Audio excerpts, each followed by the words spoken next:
இப்போ இந்த ஃபஜ்ர் தொழுகையுடைய ஆன்மீக நன்மைகள் என்ன அப்படின்றத பார்ப்போமா.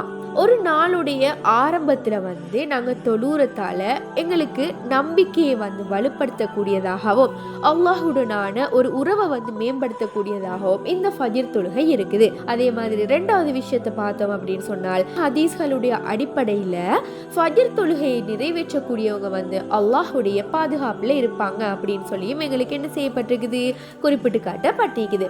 அதே மாதிரி மூணாவது ஒரு விஷயத்தை பார்த்தோம் அப்படின்னு சொன்னால், இப்போ நாங்கள் விடியற் காலையில் ஒரு அமைதியான ஒரு சூழலை நாங்கள் பார்ப்போம். ஸோ அந்த டைமில் இந்த ஃபஜ்ர் தொழுகையானது எங்களுக்கு மன அமைதியை வழங்கக்கூடிய ஒன்றாக இருக்குது.